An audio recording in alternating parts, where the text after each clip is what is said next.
Well, just did another wonderful interview, this time with Dr. Rachel Brown. And she's lovely and she's got a great sense of humor and she's also brilliant. So many people don't make the connection between gut health, what we eat, and mental health. And it's so important that people start to understand this because see amazing reversals of all kinds of things. And Rachel is an absolute expert on all of this, despite the fact that she works for the NHS as a psychiatrist, but absolutely brilliant and obviously going to be a pioneer in her field. But so enjoy the podcast, and all Rachel's links will be below, and whatever, and our links to Big Fat Challenge and whatever. Join up the Big Fat Challenge and get support from us, Zoom calls, lots of content. But if you're listening to this before the 20th of January, 2024, it's the 3rd of January as I'm recording this, we have a conference, a day-long conference called the War on Health. And Rachel will be one of the speakers there. So we've got the links below, and you can go to the link there and see all the details of it and who's speaking. I'll be speaking, Ben will be speaking, Ben Hunt. And we've got Doc Malik, who will be on my podcast next. And we've got the wonderful Dr. Sarah Pugh as well. And she is on my podcast as well in a few days. So come and see these amazing speakers. Book on for the conference. Come and see us in the beautiful Peak District for some lovely carnivore food and some great talks and getting to hang out with these amazing people. So anyway, enjoy the podcast with Rachel. It was wonderful.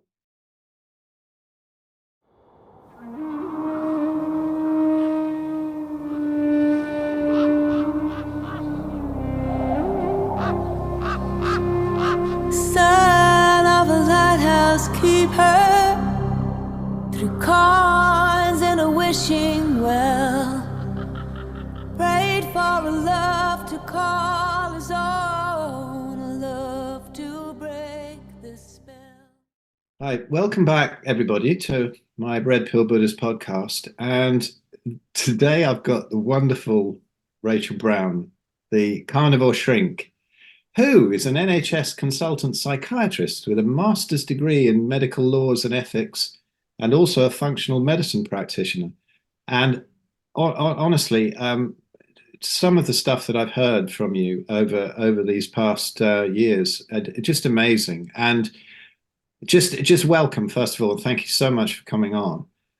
Oh, thank you for having me. Yeah, you're so welcome. I'm looking forward to meeting Rachel because we've got this event coming up, our War on Health conference. If anyone's listening before January the 20th, so there'll be a link below to come and meet Rachel and Sarah Pugh and Malik, Doc Malik, and all sorts of great speakers. But listen, just before I get into this, I've got to tell you this story because I didn't tell you before. Mm-hmm. But it's so relevant because we have this Big Fat Challenge and we have these Zoom meetings, and I just came off one before this podcast, and a new lady turned up and she said she's been on carnivore and whatever, but she said, no, the problem's with my mum. She's been 10 weeks carnivore and she's got terrible diarrhea. But she was in hospital with vascular dementia, and they were filling her full of all sorts of crap. And then we got her out and we got her on carnivore. And she's been brilliant, and she's lost 20 kilos. Wow. And it's fantastic. And she was concerned about this diarrhea. But I said to her, how about the cognition? Oh, it came flooding back. Oh wow, love it. And so beautiful. It was so lovely. And I mean, this is your department, but I was so excited about that, so I had to tell you that because that was like half an hour ago. And we do see this all the time. So if anyone doubts all this amazing stuff that Rachel's going to talk about today, it's genuine. So Rachel, you qualified in 2003, right? Yeah. And how did you think back then, and how have you come across to this? Oh my word. It's been quite a journey. I shudder to think in a way how I thought back in 2003, although having said that, I was kind of into Atkins at that time. So a friend of the family had introduced me to Atkins, I think around 2000, 2001. And I've always had an interest in nutrition. So just from a personal perspective, I suppose I had some awareness and knowledge of what nutrition could do back then, but I didn't necessarily connect the dots in terms of mental health. I was just thinking more about weight and body composition back then. And then obviously I've been through mainstream training ever since graduating in 2003. So that's been in Scotland, in Edinburgh, in the southeast of Scotland, that I've trained in psychiatry and then subsequently worked as a consultant for a number of years. And gosh, I'm partly ashamed to say, but then at the same time, I'm so glad that my journey's taken me where it's taken me, but I didn't really fully wake up to all of this and the strong connections between metabolism and what we eat and how it could actually optimize mental health until probably, really being honest, until 2020. Since 2020 woke me up about a lot of things. And then I had the honor of training with Georgia Eid in early 2021, and that just really gave me the go-ahead to speak more publicly about the connections between diet and mental health, and do all my own research, and then subsequently publish a book in 2022 about that. And by then I'd completely satisfied myself about all the research evidence we have and how all the dots connect in terms of what we eat and how that can really make a massive difference, if not all the difference, to mental health and well-being. Absolutely. I mean, I found out about it really when, I was really sick back in 2010, 2011 with psoriatic arthritis. And I found Natasha Campbell McBride's book back then. And it made sense to me for everything else as well. But the first thing that I came across it about was mental health. And everybody thought that she was a wacko back then. And now it seems to be a lot of the research is into, keto diets at least, and mental health. Is that sort of progressing a bit now, do you think? Yeah, I think so. And one of my main interests is actually about the gut-brain connection and the microbiome. And there's been a massive amount of research done just in the last 5 to 10 years on that. So it's all there if you go looking for it. It just unfortunately hasn't infiltrated mainstream medical practice. And I think there are a number of different reasons for why that might be. But certainly, yeah, I studied functional medicine back in 2020 when things were really quiet at work and nobody was coming near the hospital, and I had to have something to do. And certainly from a functional medicine perspective, almost everything relates back to the gut as well. So yeah, that fits in with Natasha Campbell McBride's work too. Yeah. What you've got this expression on your website, metabolic psychiatry. I love that. I mean, how much how many problems do you have at work when you do you have to toe the line in the NHS, or can you kind of introduce these ideas, and do you get spanked for it sometimes? What happens?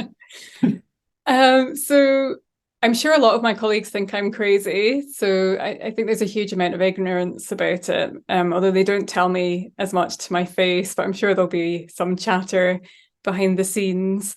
But I've been particularly lucky just in the last couple of years because of the Bazookies and the research that they've been propelling forward with funding, because of their own son's experience, Matt Bazooki, in terms of putting his bipolar disorder into remission. And so it may not be good fortune, but there happens to be a professor in Edinburgh who has an interest in circadian health. That's one of his main interests. But I managed to get involved with a clinical study looking at the ketogenic diet in bipolar disorder that's been happening in the last year or so. So that brings a lot of credibility. And so that's just paired very nicely after following on from training with Georgia Eid to actually have a research team based in Edinburgh, including Ian Campbell, who's quite well known and speaks at various meetings. So he has a PhD and he has his own experience of putting his bipolar disorder into remission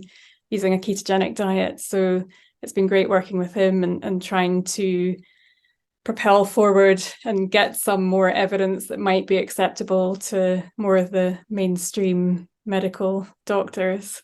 But my general experience is that they're all very cynical. Yeah. The only experience I've had of some kind of mental aberration was back in 1979 when I did massive amounts of psilocybin mushrooms one autumn and threw myself into sort of hallucinogenic induced psychosis, and it was quite horrific for a couple of years. But it also coincided with me coming off the diet that I grew up with, which was kind of meat and two veg, really, back in those days, and going on to some sort of macrobiotic crap. I got into the whole brown rice thing and whatever. And I just wonder what would have happened back then if I'd have actually known about all of this. Mm-hmm. And so when you're looking at all these different conditions, like for me, I understand quite a lot about autoimmunity because that's kind of what happened to me, and also what the most of the people that I consult with and talk to and who message me, and I see wonderful results. And I think there's pretty much the same process for any one of those conditions.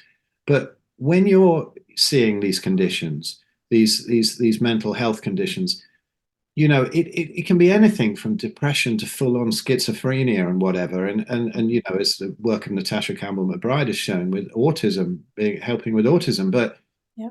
Do you see a difference between these things? Are there some that respond better than others, some of these conditions? Or do you think it's all the same kind of process and different stages of the same thing? Or what's going on? How do you see it? I mean, I personally think it's probably all part of the same process, and that there are common underlying factors and causes across the whole range of mental disorders.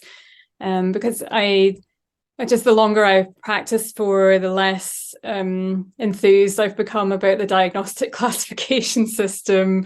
And it's certainly, once you've trained in functional medicine and take that approach with people, you tend to veer away from diagnoses and pigeonholing people into what can be very disputed clinical diagnoses. So it's not unknown that people can see different psychiatrists and end up with completely different diagnoses. I see that all the time in clinical practice. And sometimes we laugh at work, nursing staff, because they know my view on things. And there was just a conversation today, for example, about somebody and 3 different diagnoses had been mentioned, and someone said, oh, what do we think's going on? And one of the others just laughed and looked at me because they knew what I would say, which is sometimes I think our diagnoses are a bit of a joke, or you can certainly make a joke about them. I mean, there's obviously inheritance and genetic predispositions that people have, but I think more and more we're looking at epigenetics. So it's about how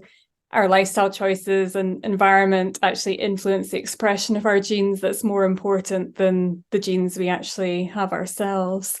Unfortunately, my experience of allopathic medicine is that that's not recognized often enough. Yeah. So you hear a lot of this this thing in the mental health world. Oh, it's a chemical imbalance in the brain. Is this the same kind of nonsense as they say, oh, look, you've got autoimmunity, your body is attacking itself? Is it nonsense, or what's going on with this chemical imbalance in the brain business that people talk about? That's a very good analogy that I hadn't actually thought of before. So I don't think it's a chemical imbalance, although I think there are aspects of that statement that probably do ring true. I think, unfortunately, for years we've been told that depression is a chemical imbalance. And of course, antidepressants have been developed along over the years because of the monoamine theory of depression. And there was a big paper that came out, I think it was last year, by Joanna Moncrief, who's a professor down in London, and colleagues, looking at all the cumulative evidence to date, which really doesn't support that serotonin has any clearly defined role in causing depression. And yet a lot, if not most, of the antidepressants we use and have been developed over the years primarily target serotonin. But I think it's actually more to do with glutamate and GABA, which are the excitatory neurotransmitter and then the inhibitory neurotransmitter, respectively. And certainly that rings true in terms of my clinical practice. So I see quite a lot of the time people who haven't responded very well to antidepressants, but if you give them a benzodiazepine drug, which works on GABA primarily, then they can go from severely depressed one day to back to normal within an hour. And these are people who would have been hospitalized or very close to being hospitalized, because I don't like prescribing that drug without a lot of thought going into it. But the thing about GABA and glutamate is that ketogenic diets can normalize the pathways that get kicked out of balance due to inflammation in the body, and we know that from the research, and that would certainly support the theory. And then when it comes to neurodegenerative disorders, a lot of that comes from toxicity from too much glutamate in the brain. So having very high levels of glutamate because of conditions of inflammation definitely leads to neuronal loss and cell death within the brain. So there's a lot of research showing that.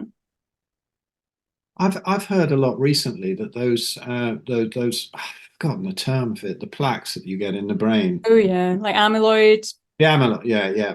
Now, a lot of people say, you know, that this is the cause of it, but is it the same as the cholesterol thing, where it's the firefighter at the fire and not the cause of it? Because a lot of people seem to have these amyloid plaques and they don't have degeneration, right? Yeah, precisely. So I think it's just an incidental finding, not to say that it couldn't contribute to some pathology, but I don't think that's the driving factor in dementia, certainly. Yeah. So these drugs that they do prescribe, do they actually do any good? Is there any sort of solution in them? I find when I've talked to people who've been on them, they just say that they felt pretty like dead. It's like turned everything off. And a lot of these drugs, like even, you know, when you look at COX-2 inhibitors or whatever, they turn off a pathway that is an essential pathway that is probably trying to do some good. You know, like Natasha says, there's no such thing as bad inflammation. You've just got to find out why it's there. Yeah. But it's doing some good. But what is there any use for them at all?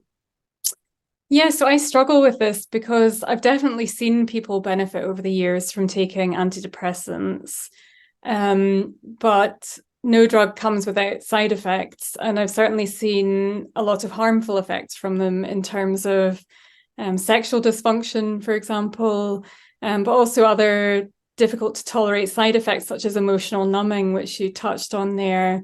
And then withdrawal symptoms that people can have lots of difficulties trying to come off these medications. We know they're overprescribed. They're prescribed far too quickly. Certainly there was a drive a number of years ago to try to reduce prescribing of antidepressants just because the rates were so high. And I don't know, because there are conflicting views in the field. So there's certain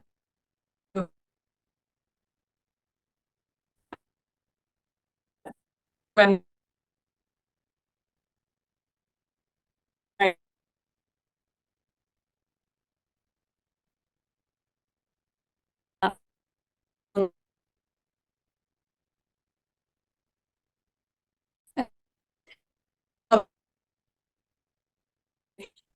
something back and it's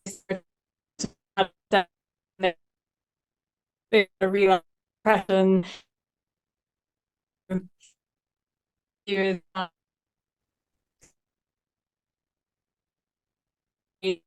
Oh,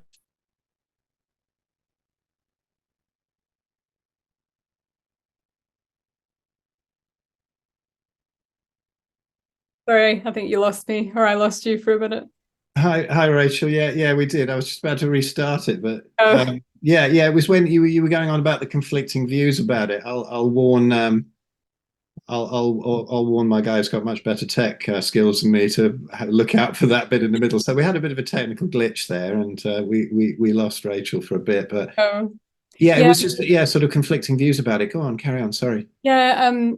What was I going to say? So yeah, I've definitely seen over the years people benefit from medication, but I think there are alternatives, and I certainly don't think that the medications address the root cause of what makes somebody become depressed in the first place, but not just depression. So across the board in psychiatry, I don't really think that any of the psychiatric disorders are a deficiency of the psychiatric drugs in the first place, if you see what I mean. So I'd always be a big proponent of trying to identify the underlying cause.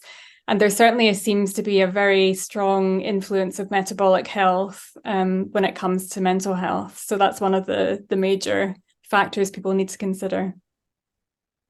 Yeah. And what do you think about, the kids getting diagnosed with all sorts of things now? And, oh, you've got ADHD. And what is this stuff they give them? Ritalin, is it? Yeah, so amphetamine based. Yeah, what's going on there? And do you think this is actually a good practice to be giving these kids something like that? Yeah, so I am never trained in child and adolescent psychiatry, so I've got a bit of a get it clause there. However, I am a parent and I do have a view on it. So I wouldn't be rushing into medicating children from a personal perspective. There's certainly some good evidence that just simple interventions like magnesium supplementation and vitamin B6 and addressing underlying nutritional deficiencies can make a big difference to people with symptoms of ADHD. And then if you go down the functional medicine route of trying to identify other underlying causes, such as various gut infections that people may have, or heavy metal toxicity, there can be all sorts of different causes that can result in symptoms of ADHD. And then like vitamin D deficiency, the list just goes on and on. So there's so much else that can be looked into and potentially addressed. Yeah, or just your basic Cocoa Pops and pizza toxicity. Well, yes, absolutely. So yeah, causing an inflammatory state in the body, permanently because of the way people live their lives. Yeah, when I send my kids into school and they've just got meat in the lunchbox or whatever, because the school meals are rubbish. Mm-hmm. They invited me in one time, to have a school meal, and it was kind of to show off how wonderful their meals were and all that. And I went in and there was a dry chicken breast, and there was a piece of broccoli that looked like it had been in a washing machine all night, and I can't remember what else. And then a bread roll. Okay. And then for dessert there was like some jelly or something.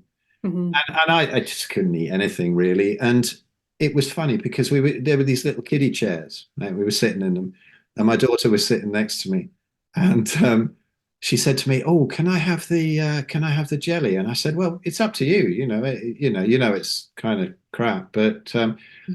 And she wanted some of the bread roll, and I said, "Well, you know what it does to you." And I noticed that the other mums were staring at me like I was mad. Mm-hmm. And then I didn't say anything, but I was, I'm an old dad now. I'm 61 now, and I wasn't there. I was like, I don't know, mid-50s or something, but I must have been 30 years older than some of these, and I was the only one who could fit my arse on the chair, on a kiddie chair. Wow. It's mad, isn't it? It really is. And they're so worried that you're not allowing your daughter to eat a wholemeal bread roll, or even questioning it. Oh, I know the attitudes and biases that people have is unbelievable sometimes. I was just away last week visiting family, and we're all out for a big meal, and my son, who's 11, he pretty much eats keto. But we were having an Indian meal, and I said to him, "Do you want any rice?" And he said, "Yeah, maybe just a little bit." So I said, "Fine." And then at the end of the meal, there were after eights being passed around, and they got passed at the table. No one offered me because they knew I wouldn't want one. And then it looked as though there was enough for everyone else who was going to eat those, apart from my son. And then one of the other relatives said, "Oh, what about Eli?" And then my aunt said very loudly, "Oh, he's not allowed those." And I, right there in that moment, I thought, oh, there we go. There is somebody with a viewpoint on what I'm doing with my son. But actually, I shouted along and said, "Eli, would you like one of those?" And then he looked at it and he shook his head and said, "No, thanks." So, yeah, I'm all for giving people choices, but giving them education as well, so that they are able to make an informed decision, even even in primary school. Absolutely, but I've got to tell you, don't tell Eli, but there's a trick with those after eights in restaurants. You take one bite out of the corner of it, and then you put it back in the wrapper, and then leave it, because they recycle it. I just love the thought of somebody getting one out and it's got a bite out of it. That's a good one. I can't help it. It's like I do some ridiculous things in the past. Like we used to, I shouldn't really say, oh, what the hell, I've started.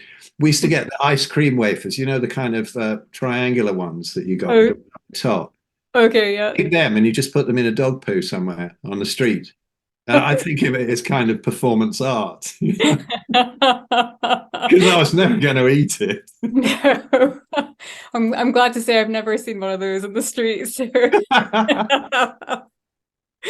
Oh dear. Oh, well, you know what I wanted to ask you was like my son when he was born and he was cesarean and he shouldn't have been, but we got conned into it, you know, because these guys, they want to get home for tea and they want to know when the birth is going to be completed and all that, and the cord snipped way too early and nothing seeded, you know, Yeah. into the baby's mouth once they've got this cesarean business done.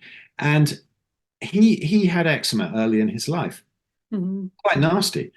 And when as long as he was fully carnivore, because for the first part of his life, you know, 4 years, it was basically milk and breast milk and meat. That was it. You know, I've learned with my kids. I've got a 34-year-old son and a 15-year-old daughter and 8-year-old son.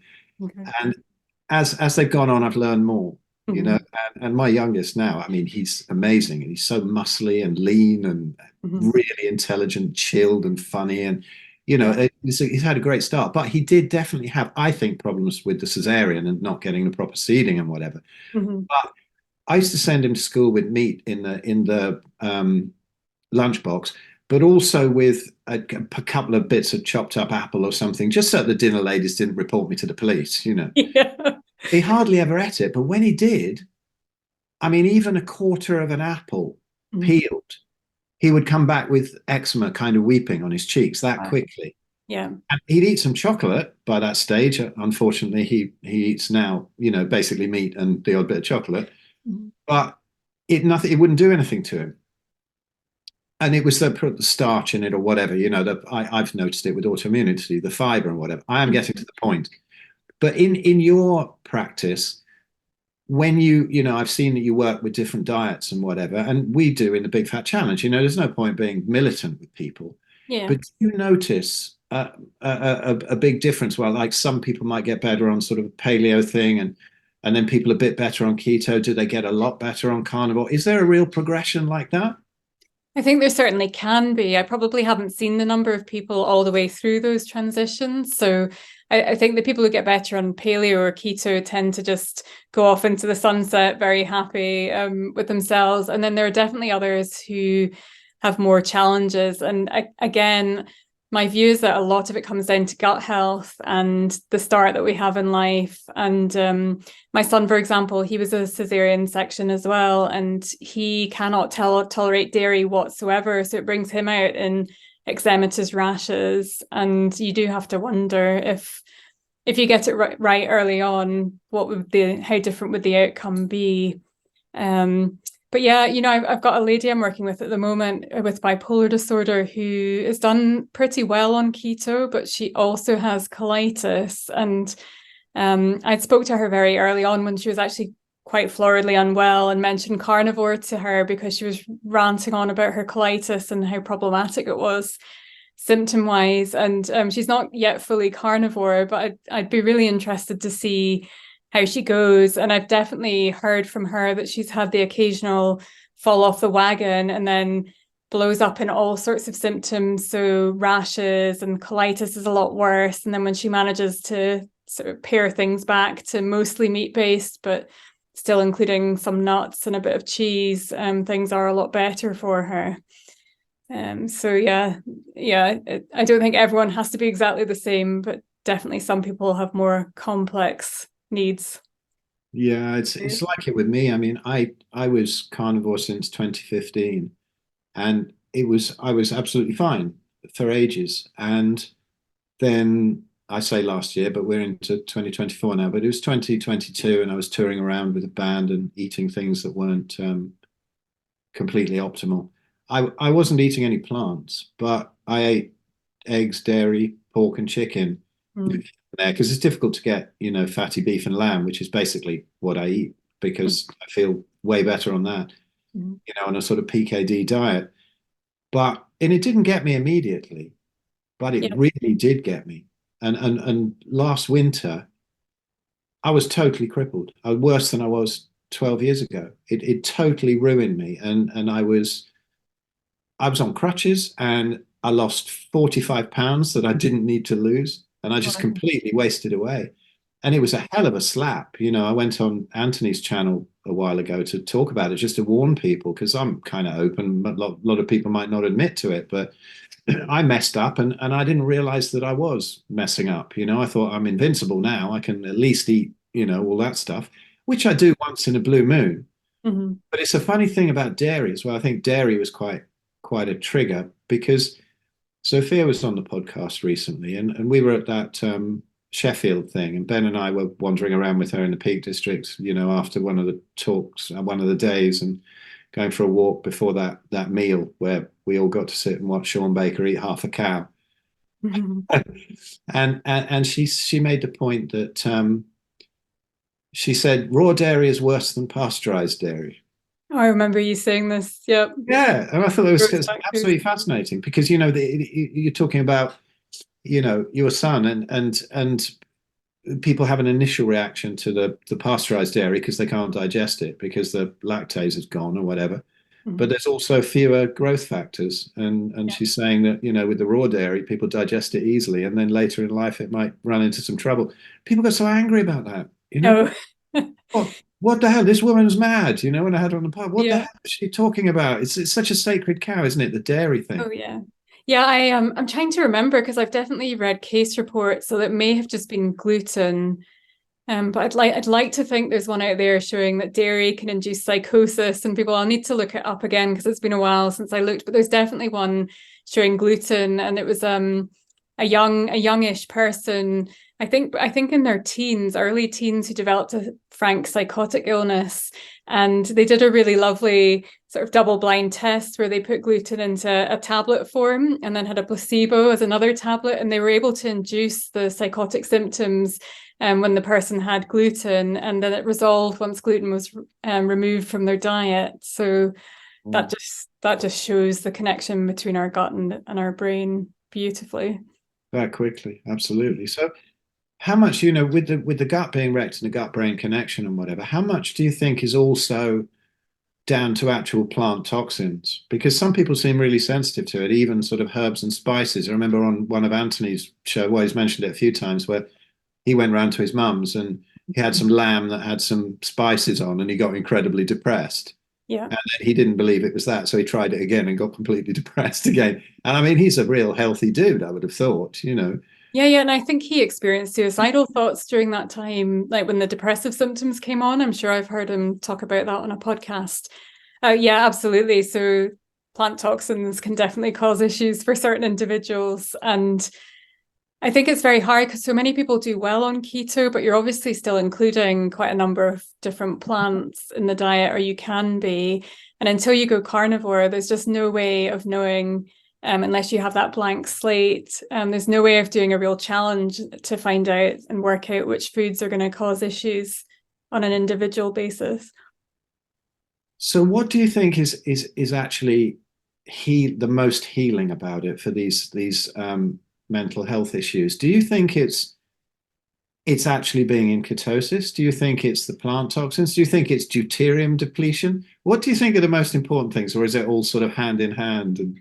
I think it's all of the above. So, I mean, ketosis certainly is near the top of the list because it's very clear from the research, just the anti-inflammatory effects of ketosis and its ability to dampen down inflammation and normalize glutamate excess, but also influence, inflammasomes and different parts of the immune system that all contribute to inflammation in the brain, and having a leaky sort of blood-brain barrier. But I think deuterium depletion is obviously a clear aspect of keto and carnivore. I'm still learning about all of that, but that's certainly bound to have quite a substantial effect because, again, everything comes back to mitochondria. And we know that deuterium is just terrible for mitochondrial function. And then the mitochondria control our neurotransmitters and the chemical and electrical signaling that happens in the brain, and just all sorts of health parameters. And I just tend to think of mitochondria as absolutely crucial when it comes to any sort of chronic health condition of any kind.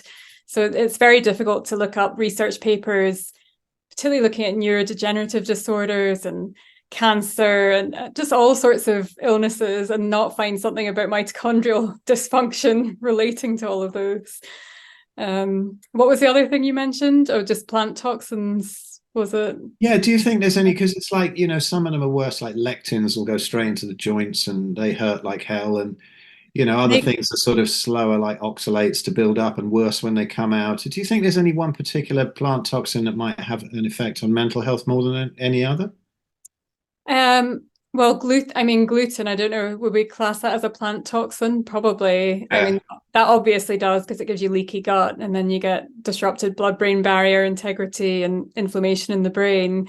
I remember seeing Paul Mason, I think it was, doing a talk on YouTube about lectins and Parkinson's disease, and that was fascinating stuff, but about lectins traveling up the vagus nerve from the gut into the brain and being implicated in bringing on Parkinson's. And yeah, I mean, it's hard to think about what's actually good about any of those plant components, if I'm being honest. Yeah, I know, it was funny, isn't it?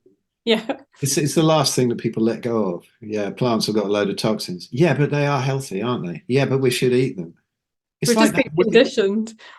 Yeah, that weird book by that Seventh-day Adventist Stephen Gundry dude. Oh, I haven't read Plant that. Paradox.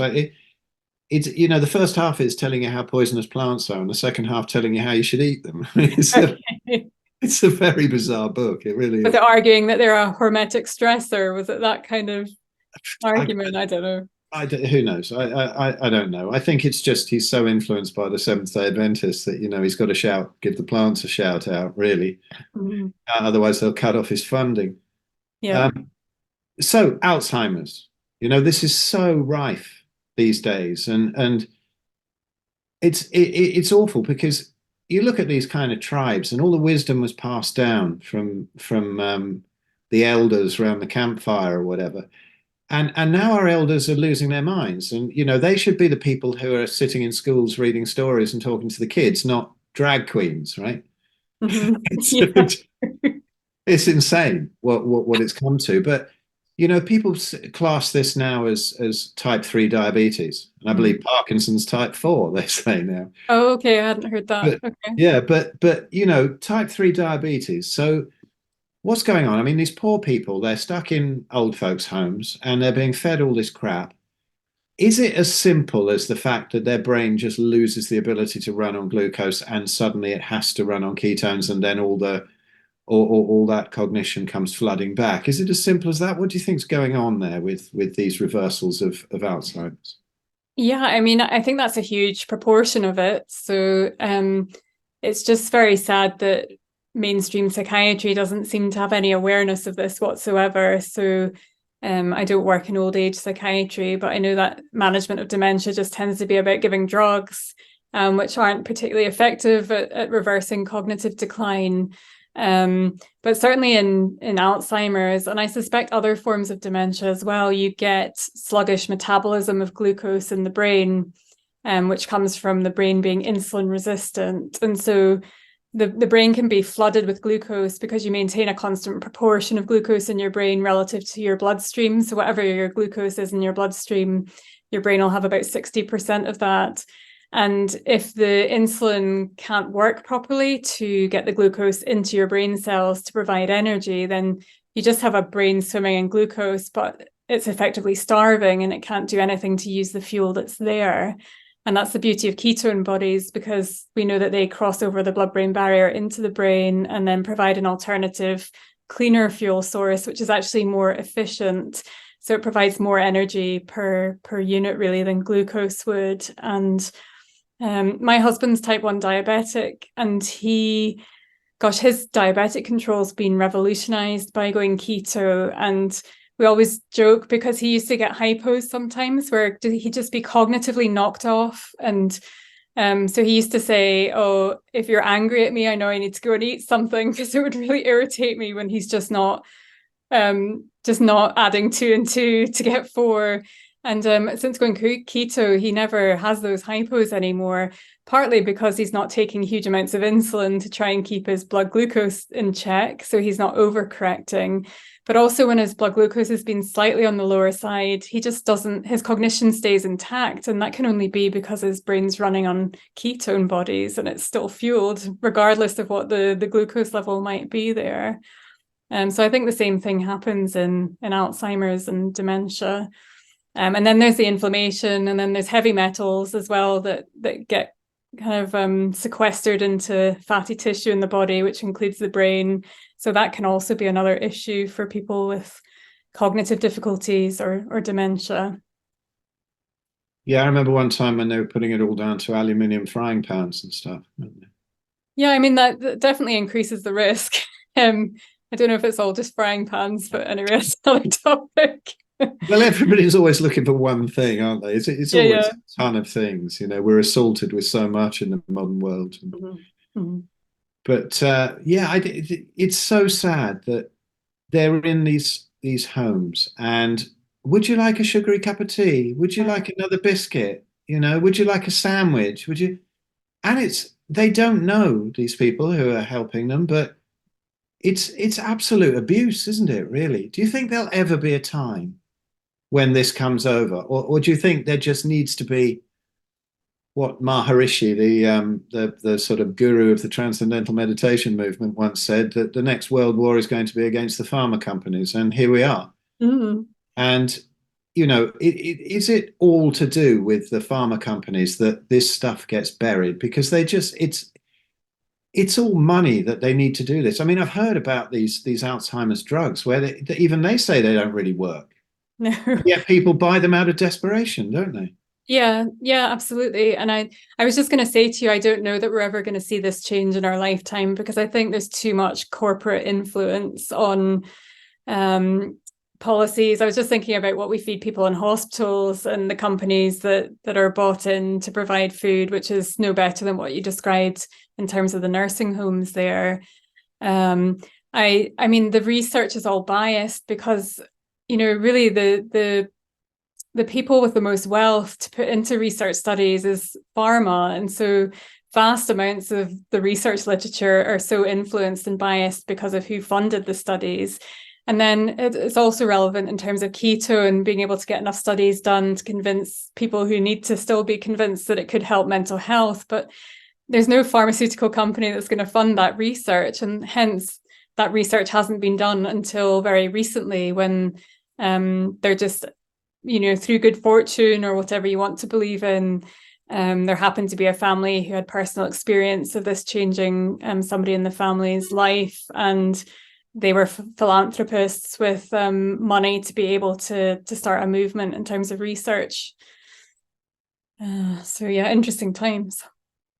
Yeah, I mean, I wonder what can be done. My mum, she was like, where was she? She was 2018, so she was she was like 95. She died in 2018, from her second big bout of pneumonia, but which they would have called something else, obviously, if it had been a couple of years later and not allowed me in to see her. Yeah.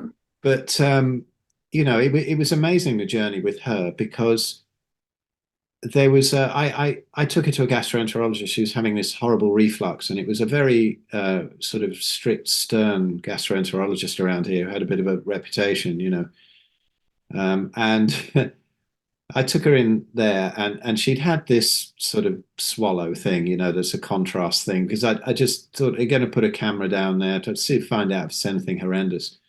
And she can't really take that. She couldn't have taken that. And so we did this thing, and then she had this like X-ray or whatever. And they said, oh, you like they always do to everybody, oh, it's hiatus hernia and whatever. So I took her to the gastroenterologist, and I thought, I'm going to butt heads with this dude. And I said, what do you think? Perhaps we could try sort of, bone broths and very high fat carnivore kind of diet, and see if it fixed my hiatus hernia that I was told I had once. It fixed a load of other things. I'm walking again, which I couldn't do a while ago.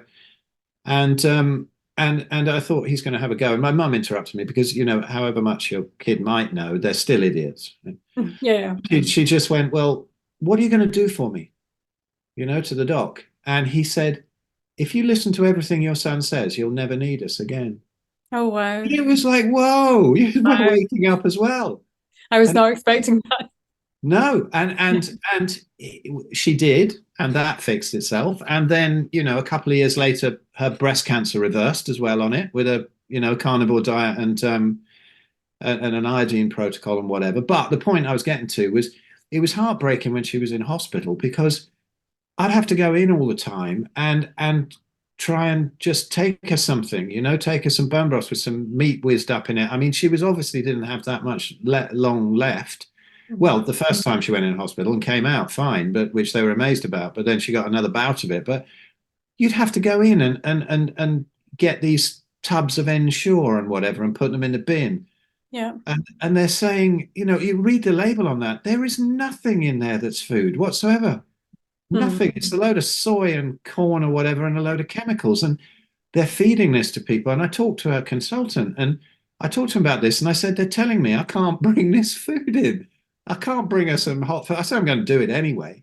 And he said, he didn't seem to be even aware that they were like that. The dietitian was saying, you can't bring that in. And of course, the dietitian was massive. Quite a lot of them are. Mm-hmm.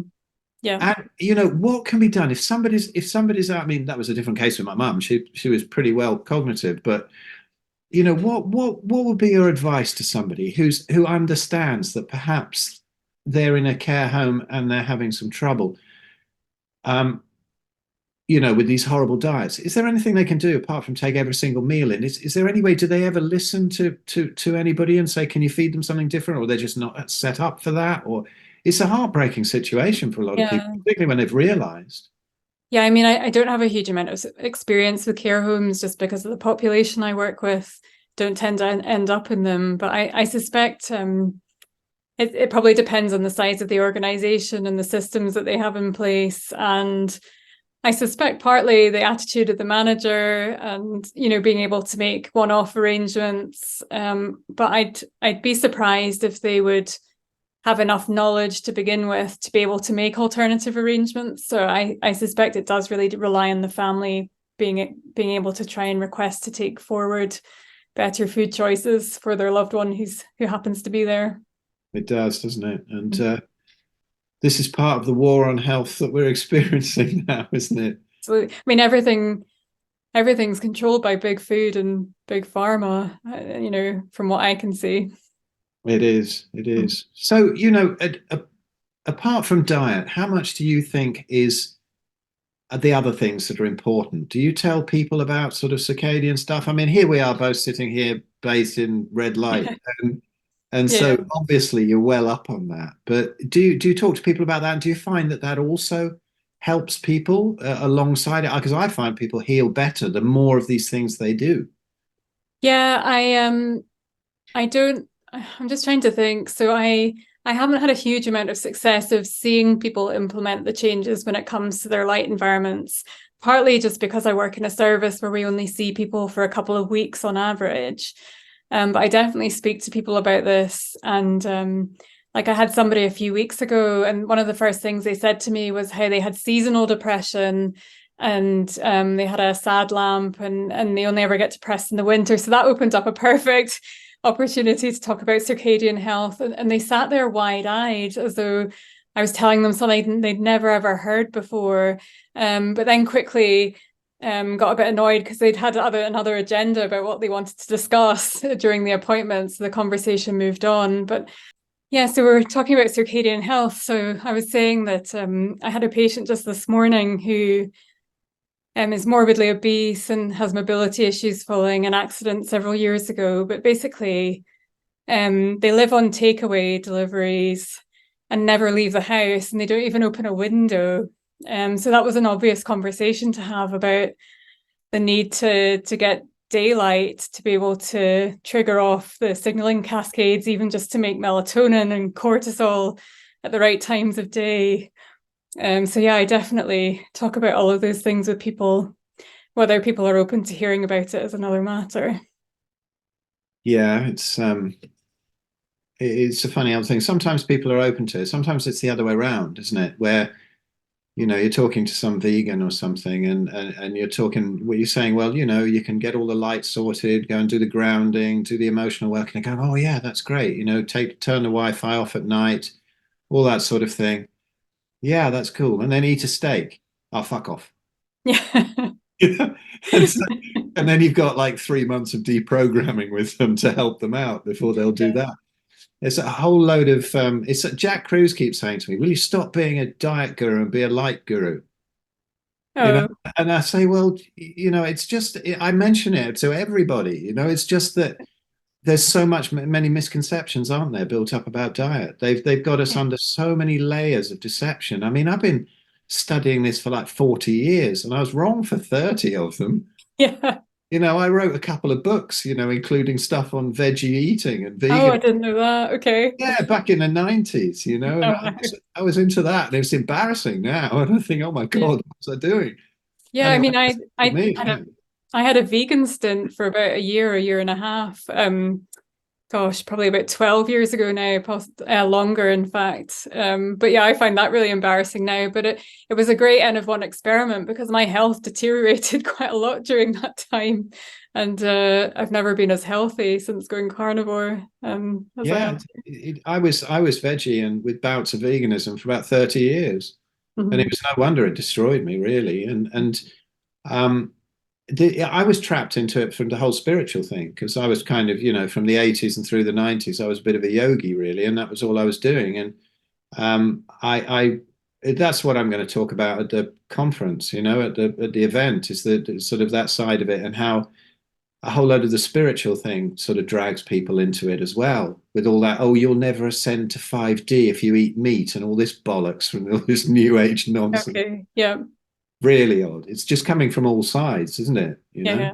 Oh yeah, definitely. Crazy. It's really hard when the programming's been relentless from a very young age and it's just everywhere. So I have a friend who's a nurse who recently was diagnosed with type 2 diabetes, and he messaged me today saying he'd gone into the whole keto thing, thankfully, after being admitted to hospital a few weeks ago. And then I got a message from him today saying, do you know what, I think I'm just going to go carnivore because it's the next logical step. And so we were messaging back and forth and I was giving him a bit of advice, but I forget what I was going to say now. It's just there's just so much misinformation out there, and that was it. I was looking up a website to connect him with some online meat suppliers, and one of the first things that came up was, the questions you get on Google, is the carnivore diet healthy, NHS ? And I thought, oh, I just got to click on that just to have a look. And it was this nonsense spiel about including meat in your diet can be healthy, but basically if you include too much, you'll be at risk of bowel cancer and all this kind of nonsense. And I just thought, okay, next.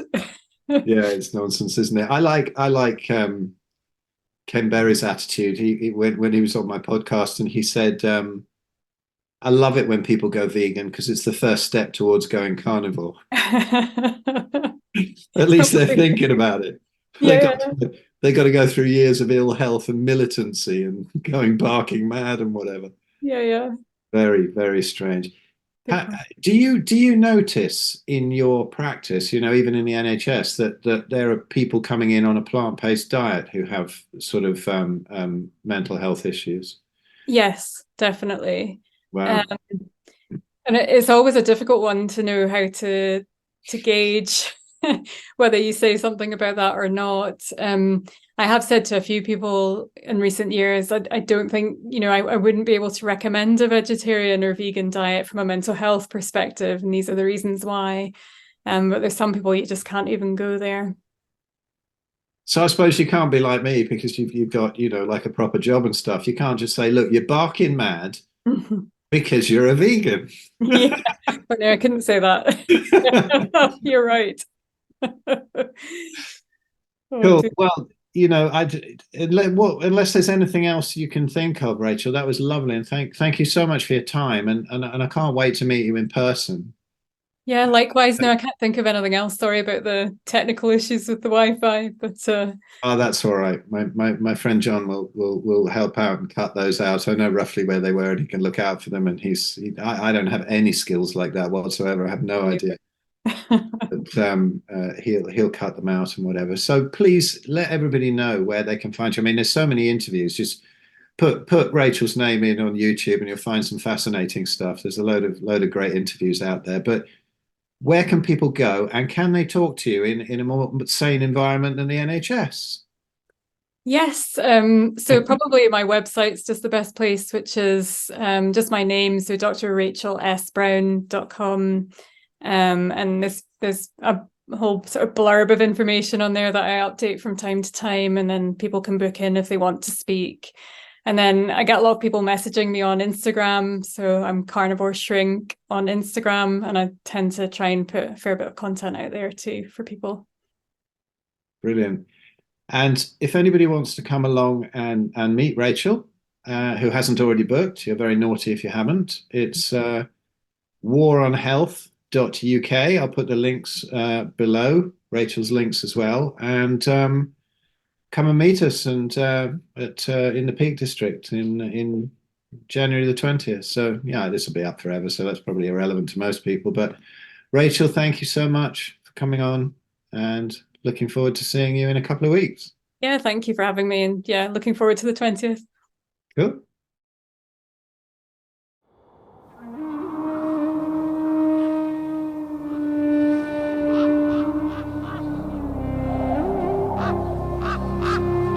Son of a lighthouse keeper, through cons and a wishing well.